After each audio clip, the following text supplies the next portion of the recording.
Hello, everyone, and welcome to this short summary of the celebration session of the Happy Abroad Summit 2023. First of all, thank you to all of you who have been there, who have watched the conversations, who have shown the commitment to learning and growing, who have shown up in the live sessions and participated actively. It is time to celebrate, to acknowledge ourselves for this effort, to acknowledge you for being willing to look at yourself a little bit closer, to dig deeper, and to strive for more happiness in your life abroad. Here, I quickly want to sum up 3 key points from the summit. Those are topics that came up recurringly, that several times were mentioned in different contexts. They were part of several conversations. They have been asked in the live sessions. We have talked about those in the live sessions. And here is a short summary of these key points. Then I'll guide you to decide on one action step that you can implement going forward so that you have a sustainable effect from this summit. And I'm also going to show you where to go from here, where to continue from here, because the summit was a super intense time. There were 22 conversations, lots of live events, and that's not a sustainable pace in the long run. So the more manageable pace is in the Happy Abroad Club, and I'm going to introduce the Happy Abroad Club in the end of this session here. So the first key takeaway is openness. To approach life with openness, that's really a perspective and mindset shift, and absolutely essential when you live abroad. 3 aspects or tips on how to bring more openness to your experience. The first one is to, instead of look at things, why are they doing this? That's really weird. Like, there is this tone of judgment in that, to ask instead, I wonder why they are doing that. And that's something that Annette Dale from day one shared in several contexts. Add the wonders of wondering, and open up your perspective by doing that. Be aware of expectations. Expectations can really ruin our experience, because if the actual experience doesn't live up to your expectations, then this layer that the expectations add can actually even further ruin your actual experience. So by comparing what you're going through in the new life, in your new country, with what you had expected, you actually set yourself up for disappointment very often. Can also be that expectations do have a positive effect. Of course they can. But if you're not experiencing the life as you would like to experience it, then look at the role that your expectations have in that moment, and then be open to adjusting them or letting go of them. As Natalia Eldon said also on day one, don't compare to what you came from. So stop comparing all the time and let go of expectations. That really puts you in a better mindset of absorbing everything that's coming your way and looking at it with a beginner's mind. The beginner's mind also has been a topic that we discussed throughout the summit. A technique that you can use to have more openness also, and to shift hard experiences to something more positive, is the 1%. So what is the 1% good in that situation? So if you have something that feels really hard, that feels challenging, ask yourself, what can I learn from that? Instead of asking, why does it have to be me? Why do I have to encounter this? Ask, what can I learn from it? What can I take from it? What is the 1% good? And that really shifts your thinking. That doesn't make everything rosy and nice immediately, but it helps you to see things in a more constructive way. And over time, it will help you, like by often approaching things that way, it will help you to see things more positively. The second key point, key takeaway is belonging. Because, well, it's one of the key challenges in international life. We feel that we don't belong. And that's true for both our host country, but also for our home country. We left our home country to have this new life, these new experiences, adventures, and then it turns out way harder than we thought. And at the same time, we also don't feel we belong at home anymore because we changed. Our lives changed. People at home don't understand us. And belonging is a very complex topic, obviously, and there are many different definitions and perspectives. And how I like to look at it is, first of all, you belong to yourself. You really find peace in who you are with yourself, what you bring to this world, and then also at the same time being able to actively shape that. That's really a key part of belonging, in my opinion. Topics that we also discussed in the summit was that surrounding is also key, and in some cases it might be that you have to move to a different country to find more of what you're actually looking for. There might be cultures that your values are not compatible with. You might be a person that does not thrive with seasons, with a cold winter and a long summer or a short summer or whatever. In that case, maybe you do have to move. But very often it's also how we arrange ourselves. So having a home that actually feels like home, that feels comfy and cozy, where we really feel this is where I belong, so that at least in the surroundings you have what you need in order to feel at home and to feel that belonging. The second, and that in my opinion is kind of the most important piece, and a lot of the topics on all days actually revolved around that. It's identity. So knowing, accepting, and truly living who you are. Taking off the mask, because it does take up energy to wear that mask. It's actually exhausting to pretend to be someone that you're not, or to feel that you have to show up as not yourself in order to fit in. It's exhausting. It takes up energy. So identity is really about knowing who you are, knowing yourself really well. Go deeper into, discovering what are your values, what are your strengths, what is your vision for life, what's your purpose. And all of these have been discussed in several conversations of the summit. And then create that holistic life vision and make it your reality. And that's a process. It doesn't come from one day to the other, because it takes also several steps to do that. And that is definitely also what we do in the club, like in the monthly topics, and I'll talk about that a little bit later. In the monthly topics, we are diving deep into these steps of shaping your identity and feeling that you truly can be yourself. The last part of belonging that's really crucial is the social part. So feeling that you have a circle of friends, a tribe, people where you feel you belong, where you feel comfortable, where you really can be yourself. There are a lot of practical aspects, of course, of how you can build a social circle. So it's about, well, where do you find the people that you really want to be with? You can go online in different Facebook groups, Meetup, Internations. There are different platforms where you can reach out to people, where you can meet people. And it's also, again, back to identity, because if you are more settled in who you are, and then also part of identity might also be to define, what do I expect from friends? What do I expect from other people? And the more strengthened your identity is, the better you're also able to interact with others. And that's also your children, your husband, wife, life partner, whoever you interact with.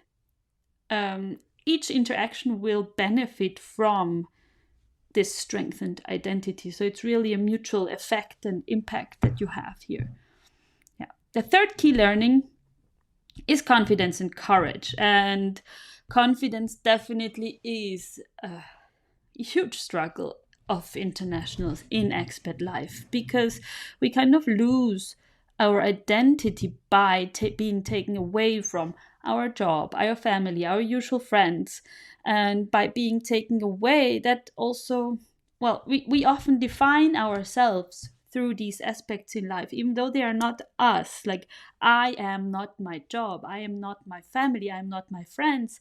But often we use these pointers to define who we are. So when we move, we lose all of that, and that makes us feel lost, and it makes us feel that we lose confidence.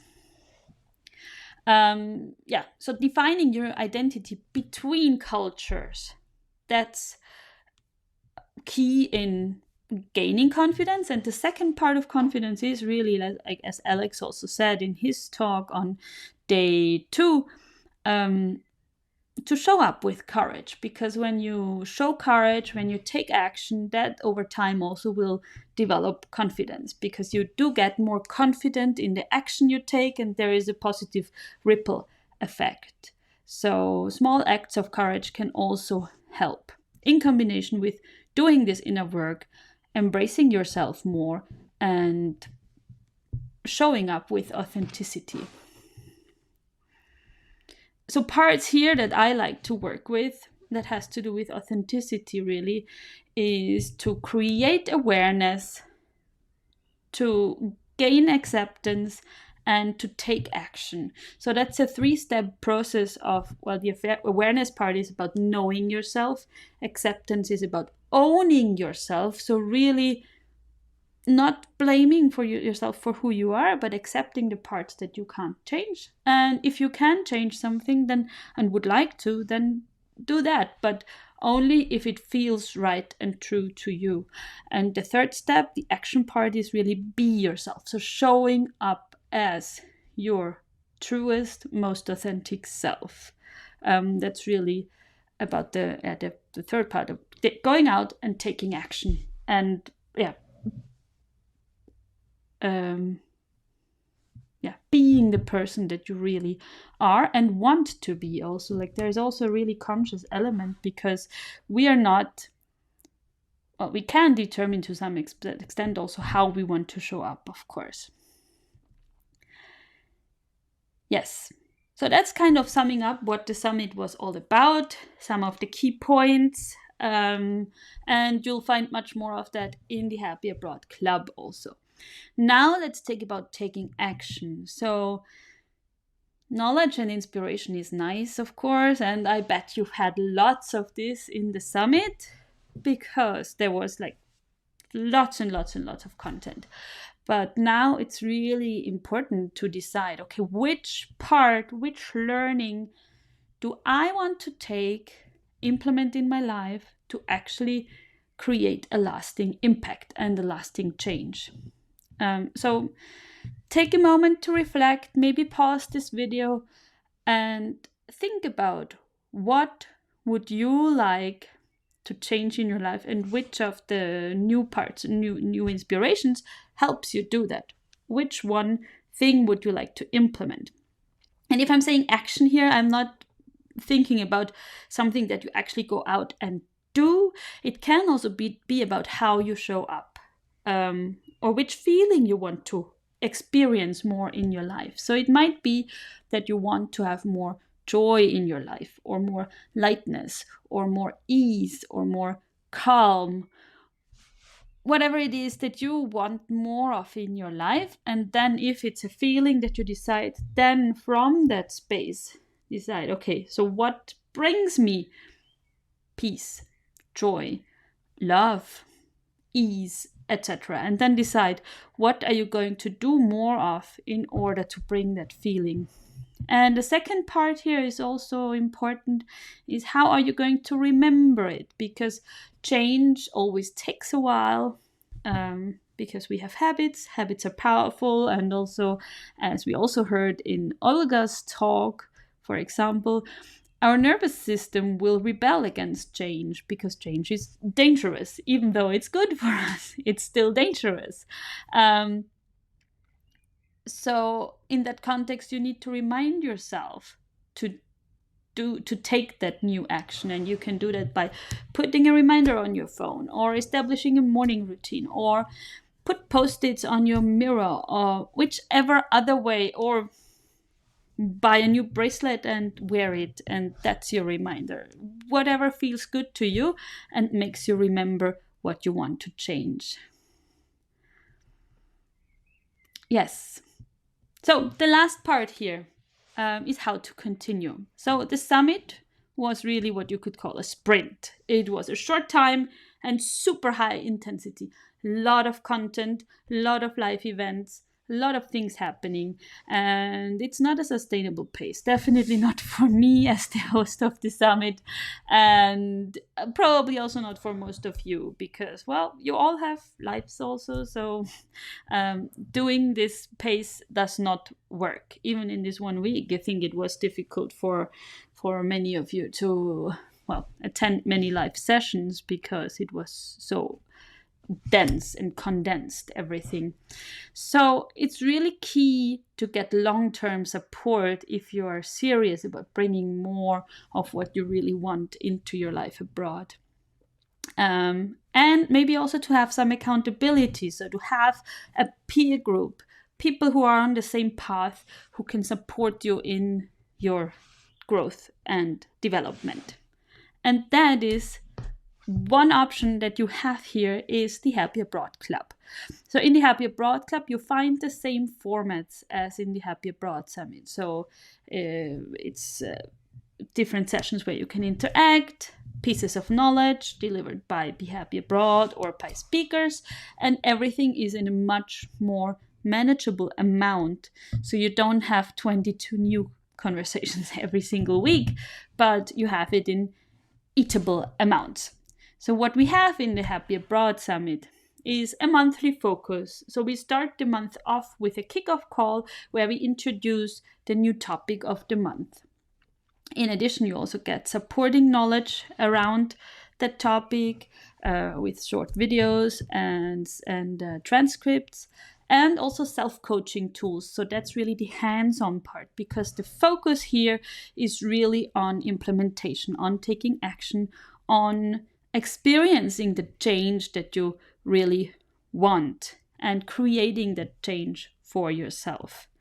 The first kickoff call is on May 3rd. So right now you can join as a founding member and then also join this first kickoff call. The first topic will be to look at where are you at now and what would you really like to change in your life? Which area of life do you find, are you least satisfied with and would like to focus on and work with? The second pillar or area of the Happy Abroad Club are the global experts. So that's like in the summit. You have global experts that contribute with their knowledge and tips and tools. And there is at least one monthly activity that includes some of the experts. So we might have a panel discussion, guest expert talk, workshop, different formats. And we will co-design along the way what lands best with all of you who become members, so that we can create most value for every single member. A third part are the Q&A sessions.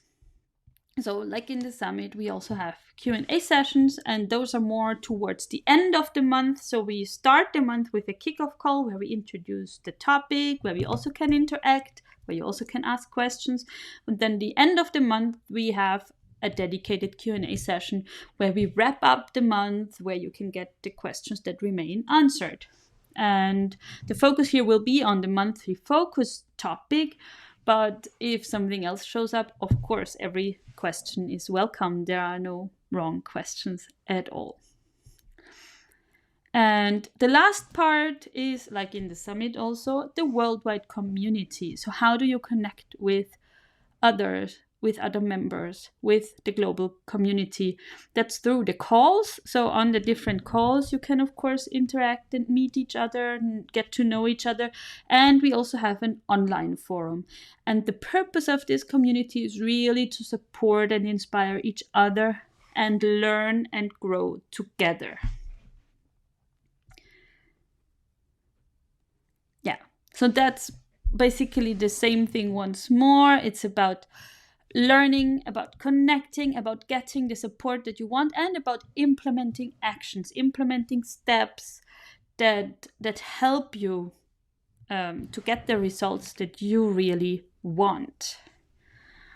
And right now, the Happy Abroad Club is open for founding members. So it's the first time that the doors to the club are open now, Happy Abroad Club. And it's a one-time chance and opportunity to join at this rate, and your rate will not go up. Even though the rate then increases, you keep the 17 euros per month, no matter what else the price is, as long as you stay a member. And you can also pay yearly. That's then 170 euros per year. So you save 2 months if you go annual. And yeah, so there is again a sum up of everything that I've mentioned before. You get the essential knowledge that you need to build a happy life abroad. You get hands-on tools to convert this knowledge into action steps. You get access to a worldwide community so that you can experience a sense of belonging. And the experts are really accessible, so you can get support from a lot of different experts in their field and get your specific questions answered. And as a bonus, you also get access to all conversations of the Happy Abroad Summit 2020, 2021, and 2023. So all of these are in your membership area, and you can watch all these conversations for as long as you are a member. So yes, I invite you to join the Happy Abroad Club to continue this journey together and to create the happy life abroad that you have always wanted. I'm excited to see you inside and to get to know you better, to connect, and yes, to continue on what we began together with the summit. See you soon. Bye.